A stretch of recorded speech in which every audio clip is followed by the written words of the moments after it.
ஹே, கதை கேட்க நீங்க வந்துட்டீங்களா? கதை சொல்ல நான் வந்துட்டேன். நம்ம ஆல்ரெடி பாத்துட்டு இருக்க தாய் டிராமாவோட அடுத்த எபிசோட் தான் பார்க்க போறோம். வீடியோக்குள்ள போறதுக்கு முன்னாடி எப்பயும் சொல்றதுதான் இப்பயும் சொல்றேன். எஸ்எஸ் வாய்ஸ் ஓவரை சப்ஸ்கிரைப் பண்ணுங்க. பார்த்ததுக்கு அப்புறம் லைக் பண்ணுங்க. மறக்காம போறதுக்கு முன்னாடி எக்ஸ்பிளனேஷன் எப்படி இருக்குன்னு சொல்லிட்டு கமெண்ட் பண்ணிட்டு போங்க. இந்த எபிசோட எதுல ஸ்டார்ட் பண்றோம் அப்படின்னு பார்த்தா, ஹீரோயினை பார்க்காமயே திரும்பி போனா இல்லையா? ஆனா பாதி வழியிலேயே நின்றுட்டு இருக்கான் இந்த சேர்மன். அவனை பார்த்த உடனே ஹீரோயின் செம ஷாக்கு. ஓடி வந்து ஹீரோயினை கட்டி பிடிச்சிக்கிட்டு, எதுக்காக நீ என்னை விட்டு வந்துட்ட? ஏன் நீ என்னை தேடி வரவே இல்லை? ஏன் இப்படி பண்ற? அப்படி இப்படின்னு சொல்லிட்டு அவளை கேள்வி மேல கேள்வியா கேட்கிறான். இந்த செக்ரட்டரிக்கு இதெல்லாம் பார்க்கும்போது சங்கடமா இருக்கு. அப்ப உடனே ஹீரோயின் என்ன சொல்றா அப்படின்னா, ஏய், உனக்கு உங்க அம்மா சொல்லவே இல்லையா எனக்கு கல்யாணம் ஆகி குழந்தைலாம் இருக்கு, தயவு செஞ்சு இனிமே நம்ம ரெண்டு பேரும் பார்க்க வேண்டாம், அதனாலதான் நான் வரல. நான் ஒருத்தனுக்கு ஒய்ஃபா இருக்கும் போது நான் உன்னை பத்தி என்ன யோசிச்சுட்டு இருக்க முடியும் அப்படின்னு சொல்றா. அப்ப இவன் என்ன சொல்றான் அப்படின்னா, சரி அதெல்லாம் இருக்கட்டும், எனக்கு நல்லாவே தெரியும் உன்னோட ஹஸ்பண்ட் இப்போ உயிரோட இல்லைன்னு சொல்லிட்டு, நீ எனக்காக என் கூட ஒரே ஒரு வாட்டி லஞ்சுக்கு மட்டும் வர முடியுமா அப்படின்னு சொல்லி கேக்குறான். அடுத்த சீன்லயே என்ன பண்றான் அப்படின்னு பார்த்தா, ஒரு சூப்பரான ஒரு வீட்டை கூட்டிட்டு போய் காட்டுறான். இந்த ஏரியாலேயே பாரு, உனக்கு இந்த ஏரியா தான் வேணும்ன்றதுக்காக இங்கவே நான் ஒரு வீடு பார்த்து வச்சிருக்கேன். இங்க உனக்காக வந்துட்டு ஒரு ரூம் ரெடி பண்ணி மிஷின் எல்லாம் போட்டு வச்சிருக்கேன். அதுக்கப்புறம் உனக்கு பையனுக்கு கூட ஒரு ரூம் ரெடி பண்ணிருக்கேன், நீ பாக்குறியா வா அப்படின்னு சொல்லிட்டு அந்த குழந்தைக்கு ரூம் ரெடி பண்ணிருக்கான். அதையும் போய் காட்டுறான். அது மட்டும் இல்ல, இங்க சூப்பரான ஒரு இன்டர்நேஷனல் ஸ்கூல்ல அவனுக்கு சீட்டுமே நான் புக் பண்ணி வச்சுட்டேன். நீ எப்ப சொல்றியோ அவனை அங்க நிறுத்திட்டு நம்ம இந்த ஸ்கூல்ல டிரான்ஸ்ஃபர் பண்ணிடலாம் அப்படின்னு சொல்றான்.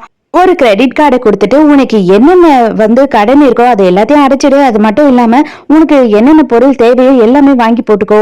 எனக்கு எதை பத்தியுமே கவலை கிடையாது. நீ சந்தோஷமா இருக்கணும், நீயும் பையனும் சந்தோஷமா இருக்கணும், எதுக்கு அது மட்டும்தான் தேவை அப்படின்னு சொல்லும் போது ஹீரோயின் என்ன அடுத்த நிமிஷமே கேக்குறான்னா, ஒரு நாளுக்கு அப்ப நான் அவன் கூட எத்தனை வாட்டி படுக்கணும் அப்படின்னு கேக்குறா. அவ்வளவுதான், அவன் அப்படியே வாயடிச்சு போய் நின்னு பாக்குறான். எதுக்காக நீ என்ன பார்த்து இந்த கேள்வி கேட்ட அப்படின்னு சொல்லி கேக்குறான். ஏன்னா உன்னை விடவும் எனக்கு நல்லாவே தெரியும் இந்த உலகத்துல எதுவுமே வந்து ஃப்ரீ கிடையாதுன்னு சொல்லிட்டு.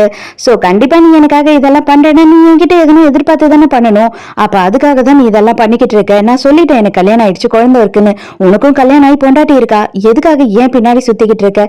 தயவு செஞ்சு இனிமே என் மூஞ்சில கூட முழிக்காத. இந்த மனசுல வச்சுக்கிட்டு நீ அதுவும் என்னை பார்க்க வந்துடாத அப்படின்னு சொல்றா. ஹீரோயின் வேலை செய்யறா இல்லையா அந்த ஷாப்புக்கு வரா. வந்த உடனே என்ன சொல்றா அப்படின்னா, இதுக்கப்புறம் நான் வேலை செய்ய போறது இல்லை அப்படின்னு சொல்றா. அவங்க செமையா டென்ஷன் ஆகி கத்துறாங்க. நீ வந்துட்டு ரொம்ப கஷ்டப்படுறேன்னு சொல்லி தானே வேலை கேட்ட, இப்ப என்ன இப்படி பண்ற அப்படின்னும் போது, நான் தங்குற இடத்துக்கும் இங்கேயும் ரொம்ப தூரமா இருக்கு, என்னால வர முடியாது அப்படின்னு சொல்லிட்டு அங்க இருந்து போயிடுறா. அதே மாதிரி ஸ்கூல்லயும் போயிட்டு என்ன சொல்றா அப்படின்னா, குழந்தைய ஸ்கூல்ல விட்டு நிறுத்த போறேன், நான் வேற ஸ்கூல்ல சேர்க்க போறேன் அப்படின்னு சொல்றா.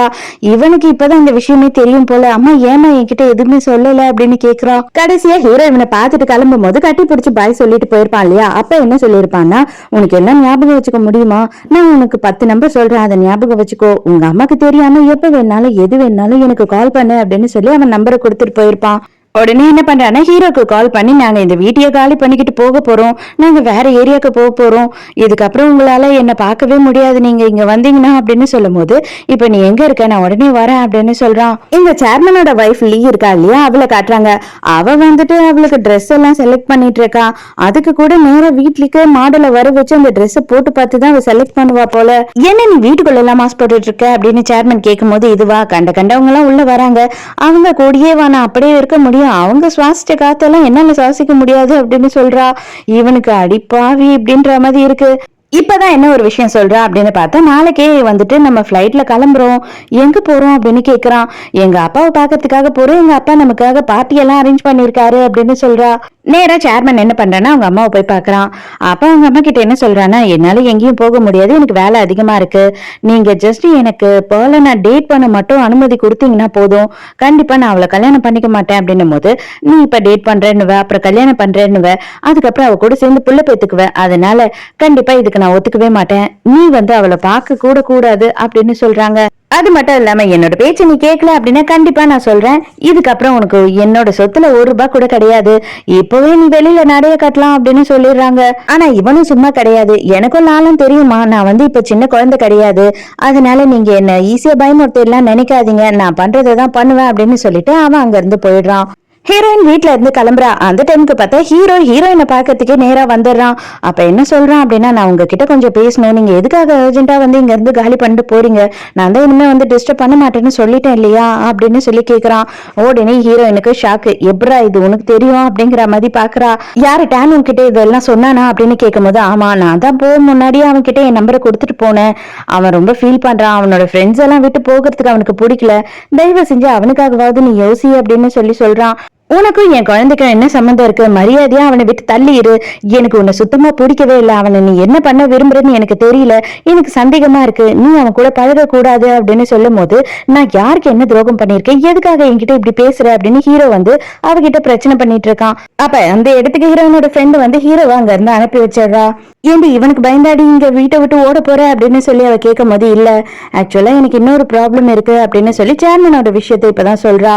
ஐயோ உன்னை பார்த்தா எனக்கு பொறாமையா இருக்கு, எதுக்கு இந்த ஆம்பளைங்க எல்லாம் உன் பின்னாடி இப்படி சுத்திக்கிட்டு இருக்கானுங்க அப்படின்னு சொல்றா. ஹீரோயின் என்ன பண்றா அப்படின்னு பார்த்தா ஷானை பாக்கிறதுக்காக வரா. வந்த உடனே வந்து என்னாச்சு உங்களுக்கு என்ன வேணும் அப்படின்னு சொல்லி கேக்குறான். எனக்கு கல்யாணம் பண்ணிக்கணும் அப்படின்னு சொல்லும் போது, ஓ அப்படியா சூப்பர் அப்படின்னு சொல்லிட்டு இருக்கான். நீங்க யாரன்னா டேட் பண்றீங்களா அப்படின்னு ஹீரோயின் கேக்குறா. நானா இது வரைக்கும் யாரையும் டேட் பண்ணதும் இல்ல, இது வரைக்கும் என்ன யாரும் வந்து அந்த மாதிரி கேட்டதும் இல்ல, எதுக்காக கேக்குறீங்க அப்படின்னு கேட்கும் போது, நீங்க என்ன கல்யாணம் பண்ணிக்கிறீங்களா அப்படின்னு சொல்லி இவ கேக்குறா. அவன் அவ்வளவுதான் வாயடிச்சு போய் நிக்கிறான். அடுத்த நிமிஷமே பார்த்தா ஹீரோயினும் ஷானும் குழந்தை கிட்ட பேசுறாங்க. அதாவது ஹீரோயின் என்ன சொல்றா அப்படின்னா, எனக்கு வந்து ஷானை பிடிச்சிருக்கு, ஷானுக்கு உன்னையும் ரொம்ப பிடிக்கும், அவன் நம்ம ரெண்டு பேரையும் பாத்துக்கணும்னு ஆசைப்படுறான், நான் ஷானை கல்யாணம் பண்ணிக்க போறேன், இனிமே ஷான் தான் உனக்கு புது அப்பா அப்படின்னு சொல்றா. அவன் வாங்கிட்டு வந்து கொடுத்த பொம்மை எல்லாத்தையும் தூக்கி கடைசுறான். எனக்கு தேவை கிடையாது, எனக்கு வந்து உன்னை பிடிக்கும், ஆனா அப்பாவா நீ எனக்கு வேணாம் அப்படின்னு சொல்றான். இவங்களுக்கு எப்படி அவனை சமாதானப்படுத்துறதுன்னே தெரியல. ஆனா ஹீரோயினுக்கு கோவம் வந்துடுது. வீட்டுக்கு ஒருத்தவங்களை வந்தா இப்படியா நீ அசிங்கப்படுத்துவ அப்படின்னு சொல்லிட்டு கோவத்துல அடிக்க ஆரம்பிச்சிடுறா. அதுக்கப்புறம் ஷான் என்ன பண்றான் அப்படின்னு பார்த்தா ஹீரோயினை சமாதானம் பண்ணி கூட்டிட்டு வரான். தயவு செஞ்சு நீ இவன் கிட்ட இப்படி பேசினீன்னா எதுவுமே வேலைக்கு ஆகாது, அவன் கிட்ட பேசி புரியவை அப்படின்னு சொல்றான். மறுநாள் காலையில ஹீரோயின் தூங்கி எழுந்து பாக்குறா. பார்த்தா வந்து அந்த குட்டி பையன் வந்து என்ன பண்றான்னா லெட்டர் எழுதி வச்சுட்டு போறான். அம்மா நான் வந்துட்டு உன்னோட ஃபீலிங்ஸ் என்னால புரிஞ்சுக்க முடியல, ஏத்துக்கவும் முடியல, அதனால நீயும் அங்கிளும் சந்தோஷமா இருங்க, நான் போறேன் அப்படின்னு சொல்லிட்டு சைக்கிள் எடுத்துட்டு எங்கேயோ போறான். ஹீரோவோட அப்பாவோட லாயர் இருக்காரு இல்லையா, அவர் வந்து ஹாஸ்பிட்டலுக்கு வராரு நெஞ்சு வலிக்குதுன்னு சொல்லிட்டு. அதே இடத்துலதான் ஹீரோவும் இருக்கான். அவர் அங்கேயே அப்படியே நெஞ்சு பிடிச்சிட்டு கீழே விழுந்துடுறாரா. அப்ப ஹீரோ தான் போய் ஹெல்ப் பண்றான். அவர் ஹீரோவையும் பாக்குறாரு. ஹீரோவை பார்த்துட்டு அவன் கிட்ட வந்து சொல்லணும், அவனை பத்தி எல்லாத்தையும் பேசணும் அப்படின்னு சொல்லி யோசிக்கிறாரு. அவரால் எதுவும் பேச முடியல. அதுக்குள்ள ஹீரோக்கு வந்து குட்டி பையன் கால் பண்ணிடுறான் ஏதோ ஒரு மொபைல்ல இருந்து. அப்ப எங்கடா இருக்க, நீ என்ன பண்ற அப்படின்னு சொல்லி கேட்கும் போது அவன் வீட்டை விட்டு ஓடி வந்துட்டேன் அப்படின்னு சொல்றான்.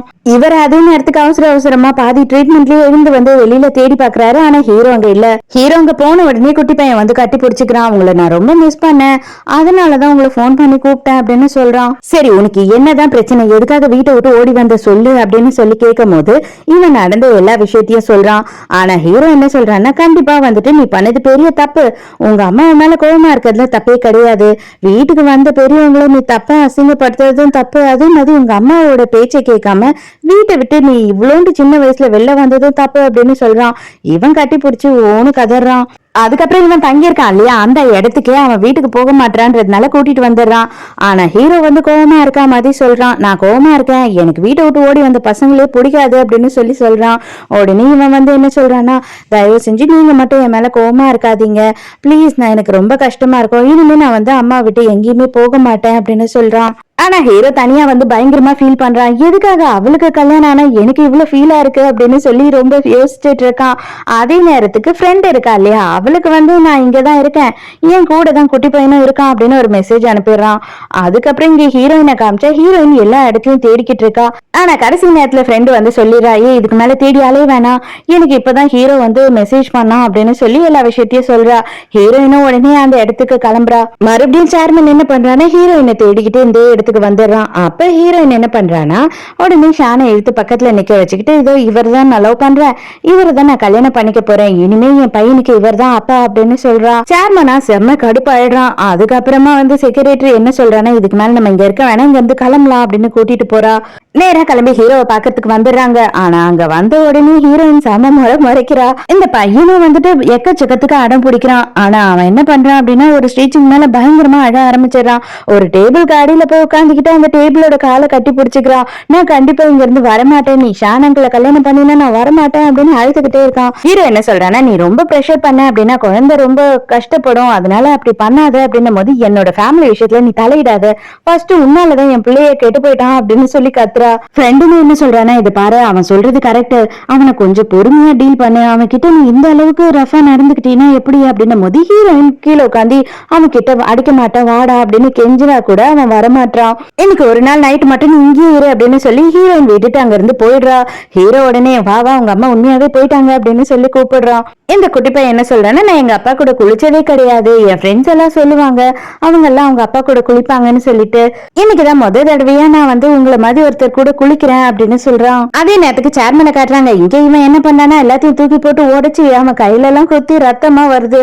அது மட்டும் இல்லாம புலம்பிக்கிட்டே இருக்கான். இது எல்லாமே நான் பார்த்து பார்த்து ரெடி பண்ணேன், அவளுக்கு பிடிச்ச பெர்ஃபியூம், அவளுக்கு பிடிச்ச வீடு, அவளுக்கு பிடிச்ச மாதிரி கலர்ல எல்லாமே பண்ணேன், ஆனா அவ என்ன பண்ணா அப்படின்னு சொல்லிட்டு பயங்கரமா கொலை வெறியா இருக்கான். அப்ப இந்த செக்ரட்டரி என்ன சொல்றா அப்படின்னு பார்த்தா, உங்களுக்கு அவ வேணும் அவ்வளவுதானே, உங்களுக்காக நான் என்ன வேணாலும் செய்வேன், கண்டிப்பா அவ உங்களுக்கு கிடைப்பா அப்படின்னு சொல்லி ப்ராமிஸ் பண்றா. ஹீரோ இப்பதான் பொறுமையா இந்த குட்டி பையன் கிட்ட வந்து என்ன கேக்குறான் அப்படின்னு பார்த்தா, உங்க அப்பா என்ன வேலை செஞ்சுட்டு இருந்தாரு அப்படின்னு கேக்குறான். எனக்கு தெரியாது, எங்க அம்மா இது வரைக்கும் என்கிட்ட சொன்னதே இல்ல அப்படின்னு சொல்லும் போது, அப்ப உங்க தாத்தா அப்படின்னு கேட்கும் போது, தாத்தா மட்டும் ஆர்மில இருந்தாரு எனக்கு தெரியும் அப்படின்னு சொல்றான். உங்க அப்பாவோட போட்டோ கூட நீ பாக்கலையா அப்படின்னு கேட்கும் போது, இல்ல எங்க வீட்டுல எங்க அப்பாவோட போட்டோவே இருந்தது இல்ல, எங்க அம்மா என்கிட்ட காமிச்சதும் கிடையாது அப்படின்னு சொல்றான். உங்க அப்பாவோட பேரு தான் என்ன அப்படின்னு ஹீரோ கேட்கும் போது, இவங்க அம்மா சொன்னா இல்லையா பேரு சொல்லக்கூடாதுன்னு சொல்லிட்டு, இல்ல எனக்கு எங்க அப்பாவோட பேர் தெரியாது அப்படின்னு சொல்லிடுறான். அந்த டைம்க்கு எப்பயும் போல பின் கால் பண்ணி பேசிக்கிட்டு இருக்கா. இவனுமே நல்லா தான் பேசிட்டு இருக்கான். மறுநாள் காலையிலேயே ஹீரோயின் வந்துட்டு குட்டி பையனை பிக்கப் பண்றதுக்காக வரா. இல்ல வெயிட் பண்ணுங்க, நான் பிரேக்ஃபாஸ்ட் செஞ்சுட்டு இருக்கேன், சாப்பிட்ட உடனே போலாம் அப்படின்னு சொல்றான். உள்ள போய் பார்த்தாதான் தெரியுது அவனுக்கு ஃபீவர் அடிச்சிட்டு இருக்கு. உடனே உங்களுக்கு தெரியாதா அது அப்படின்னும் போது, இல்லையே இவ்வளவு நேரம் நல்லாதான் இருந்தா, நான் கிச்சன்ல இருந்தேன் அப்படின்னு சொல்றான் ஹீரோ. இவ வேக வேகமா தூக்கிட்டு கிளம்பும் போது, இல்ல தயவு செஞ்சு வந்து இந்த வெயில்ல கூட்டிட்டு போகாத, அவனுக்கு மருந்து கொடுத்து இங்கேயே தூங்க வை, அவன் அழுதுகிட்டே வேற இருக்கான் அப்படின்னு சொல்லும் போது சரின்னு சொல்லிட்டு அவளே என்ன பண்றானா இவனுக்கு மருந்து கொடுத்து இங்கேயே தூங்க வைக்கிறா. அப்ப ரெண்டு பேருமே ஒரே நேரத்துக்கு பெட்ஷீட்டை எடுக்கிறாங்க. இவனோட கை மேல படுது. பார்த்தா இவனுக்கும் வந்து ஜுரம் அடிக்குது போல. இவன் என்ன கேக்குறானா, என்னாச்சு உனக்கு, உனக்கும் ஜுரம் அடிக்குதா என்ன அப்படின்னு சொல்லி தொட்டி தொட்டு பாத்துக்கிட்டு இருக்கா. மரியாதை நேத்து நைட் என்ன பண்ணீங்க ரெண்டு பேரும் சொல்லுங்க அப்படின்னு. ஒண்ணு இல்ல, கொஞ்ச நேரமா நாங்க டப்ல தண்ணியில இருந்துட்டோம் அதனாலதான் அப்படின்னு சொல்றான். அதுக்கப்புறம் என்ன பண்றான்னா ஹீரோயின் வந்து ஹீரோக்குமே மாத்திரையை கொடுக்குறா. அது கையால கொடுத்தாவே போட்டிருப்பான் ஹீரோ, இருந்தாலும் வந்துட்டு ஊட்டி விட்டா தானே நல்லா இருக்கும் அப்படின்னு சொல்லி ஊட்டி விடுறா போல. உடனே வந்து ஹீரோவும் அவளை பார்க்க, அவளும் ஹீரோவை பார்க்க, ரெண்டு பேரும் அப்படியே பார்த்துக்கிட்டே இருக்காங்க.